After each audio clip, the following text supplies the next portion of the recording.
R-Truth took to social media and announced that he was being released from the WWE. Lots of reports came out after that, Andy, which stated that his current deal wouldn't be renewed. Maybe as they just decided to part ways before the deal was over. Not exactly sure if it totally expired or what have you. All that to say, Andy, lots of people, including you, not thrilled about this, especially because of the spot that R-Truth was recently given. Of course, at Saturday night's main event program with John Cena during his farewell tour. I'll let you have the floor to speak first on your feelings. R-Truth no longer with the WWE. Yeah, this one, this one really sucks just because all of the other releases are not fun. Like release season is never fun. It's never a good time. There's always one or two people that are on the list where you look at them and go, man, there's a lot of potential there. There was something there. They could have done something. Yep. This one just hits different though, because we know who Truth is. We know what Truth is all about. And I know he's older and he probably doesn't have, several years left in the tank. Sure. But that doesn't mean that he didn't bring a lot of value every time he was on screen. Sure. There's a reason why people were excited and clamoring for him to go up against Cena at some point. Like as soon as Cena mentioned his farewell tour, I feel like a lot of people instantly were like, okay, we're going to get, Cena versus this person and that person. And R-Truth was always in that mix of somebody that Cena had to face on this tour. And it just seems like such a slap in the face to a man who has literally embarrassed himself at times and done things for that company to entertain us. And just because he's a little older, you decide to just dump him and leave him and release him. And then you have the audacity to use budget cuts as a reason, or to say, well, he's making so much and he's older, so he's not really worth it. But then sit here and charge $40,000 for people to sit at SummerSlam, or pay $300 to sit where we sat last time for SmackDown here in Nashville. You just signed a sponsorship with Slim Jim. You have people like Logan Paul on your roster. It's just, I get it. There are business decisions that have to be made, but it seems like a lot of this is just excuses to get rid of people that you don't want. And if that's the case, be upfront about it, be real about it. But you heard several times tonight, you're going to start to get those reactions if this is how you treat your talent. And I really thought we were behind, like past these days. I really thought we had moved forward from these days. And it seems like we are kind of right back at nobody's safe. Like, I wouldn't be shocked to see anybody's name except for maybe a Roman or Cody or Seth just be dropped and released at some point. So it's just frustrating. WWE had a lot of goodwill the last year or so, and it seems like over the year they have very quickly killed a lot of that by some of their own decisions and some of the things that they've done. And it's very frustrating to sit here and watch it happen. Well, and Andy too, like I completely agree with what you're saying. I do, because I love R-Truth. I mean, you look at the backstage nonsense that he's done over the years, of course, with the Judgment Days. You're seeing on the screen the most recent stuff that he did that just absolutely nobody else could have pulled that off. And just a way, we talked last week a lot about Chelsea Green maximizing her minutes. Well, R-Truth is another guy who just was so memorable with everything that he did. Every time that I hear Dominic Mysterio's name, I always in my head hear Tom and Nick. I don't hear Dominic. I hear Tom and Nick, and that's because of R-Truth. So making memories in the way they did it, I think all of your points are extremely valid. And I think the reason that it hurts us so much is because he was just in this big spot. And maybe, just maybe, we don't know. This is not a fact. This is just me speculating. Maybe WWE and R-Truth already knew he was getting released when this match was happening. And this was his send-off.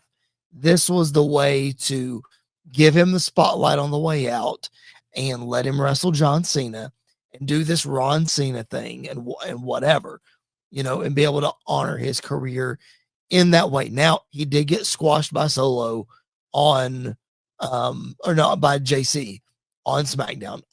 Yes, I'm fully aware of that. But I think a lot of it coming from someone that works in the business world and knows when news is kept from the public until a certain time, there's a good chance that people knew about this before Sunday. Like, it's real good chance that this was everybody knew. And Sunday was the day that it came out, you know? So I just, in my heart of hearts, I would like to think that they respect R-Truth a little more than that because he is older and because he's given so much.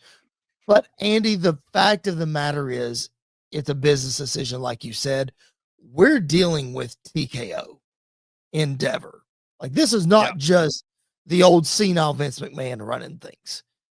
And there are rumors out there right now that these names were put in front of Triple H, and he's the one that decided who was getting cut.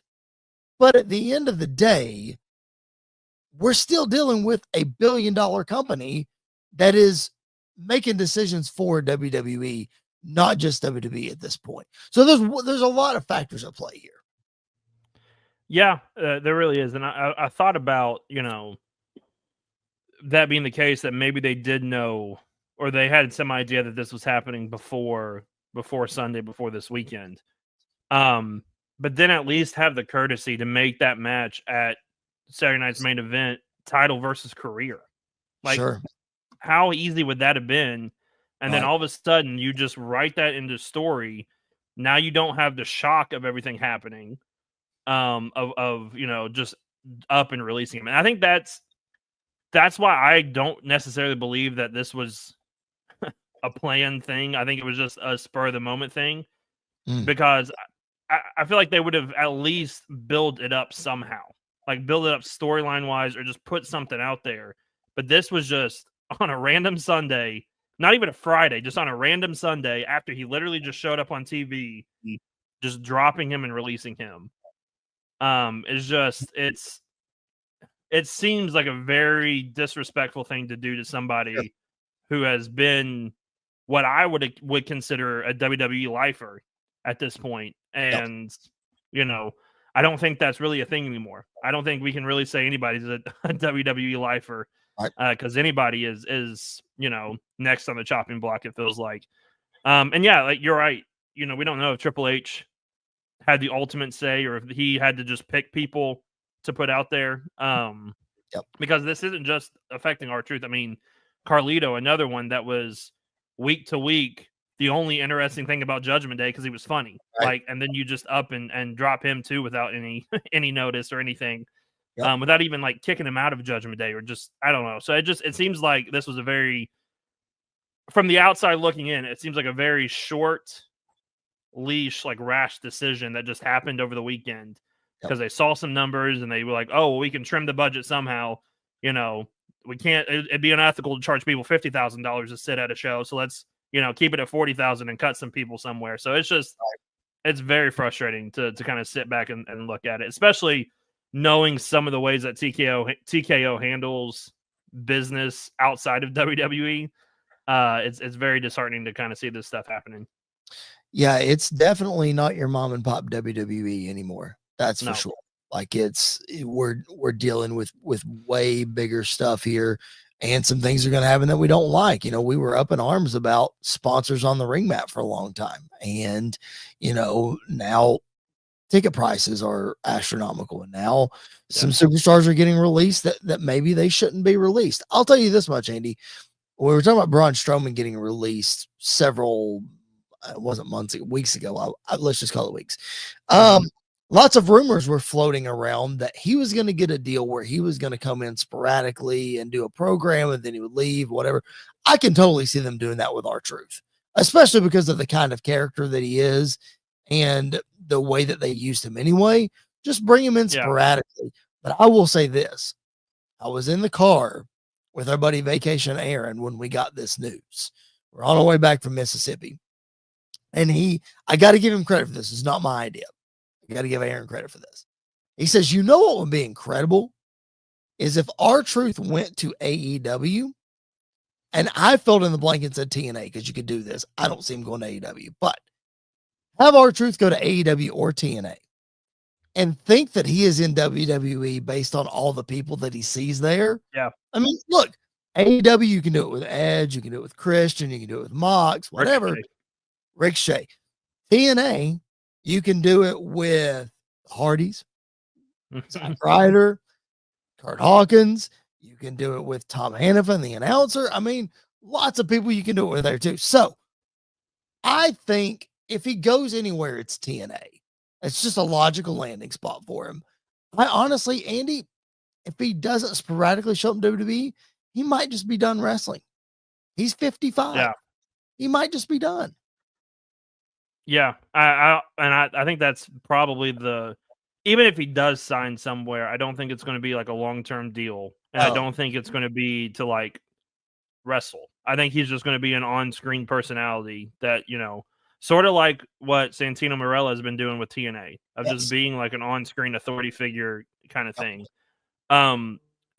As you mentioned that, I've seen some people online float that idea around, and like the first thing I thought of was it would be amazing the first time he sees Jericho if he went to AEW.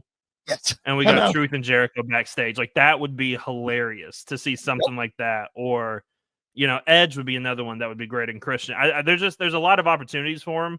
But I will say this: if we keep getting, and I don't think we will. I think it may just be a 1 week thing. But if we keep getting like Truth chants throughout each show, they may sign him back to a Legends deal or something just to bring him back. To avoid backlash or anything like that, because we've seen him do it before. They've done it a time or two before. So I don't think we're necessarily done with R-Truth and WWE. I agree. But it's just sometimes it's the way that WWE and really any company handles doing this. There was a much better way to do this than what they did. And so I think that's what a lot of people are frustrated about is, the way that this is being handled and the way it just out of nowhere it just showed up out of nowhere. Yep. Again, from the business side, it certainly seems like out of nowhere for the fans. They could have known about this for a month. Who knows? And I'm not trying to take up for them in that manner. I'm just saying that's how these business transactions work. A lot of times that's how contracts work. A lot of times, I've had various people that I've worked with that I know are leaving long before they leave. And that's just the way that it is, Yeah. As we get ready to move on, again, we may or may not have seen the last of R-Truth in WWE, but looking back on the several years that he has been here, what are some of your favorite R-Truth memories? I know you can't think about it and not laugh. Like it's impossible. The year, there's a couple, like the year that he entered the Rumble, and before he entered the Rumble, got under the ring, pulled out a ladder, thought it was Money in the Bank, like that, like stuff like that was funny. During the Authority time period, it was like 2014-ish, I think. It may have been the Money in the Bank that Rollins ended up winning. Everybody's in the ring cutting promos, and Truth's music hits, and he talks about how he's going to win the Money in the Bank, and Kane's of all people's like, "You're not even in the match," and he goes, "My bad, y'all," and he just leaves. But it has to be my favorite moment. Has to be that interaction between him, Brock Lesnar, and Paul Heyman. Yes, right before the Rumble when he said, "I'm going to throw you over the top rope, Paul Heyman," and you got a legit laugh from a guy who like his whole gimmick is to stay in character and to stay serious, especially during that time. That like to me that's the most memorable funny moment. But then like he had some serious moments. Him and Little Jimmy were always great. Like there was a lot that R-Truth did that was not everybody's cup of tea, and I understand that, but you could definitely see the entertaining aspect of it.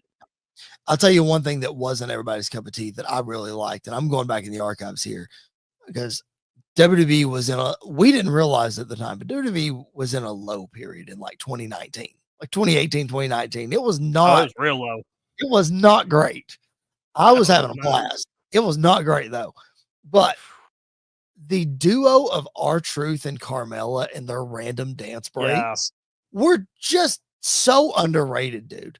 Like that duo of R-Truth and Carmella. And then on the WWE network at the time where he had his game show where it was during COVID and he made people do a scavenger hunt in their own house. Dude, Yes. I mean, I don't know if that's on Peacock or not, but if people haven't seen that, it's so funny. It's hilarious. Oh my gosh. All his stuff with the 24/7 title, Yes. with like he made Drake a Maverick. title that was so stupid. Him and Drake Maverick made that title They did. relevant and funny, and it was great every time.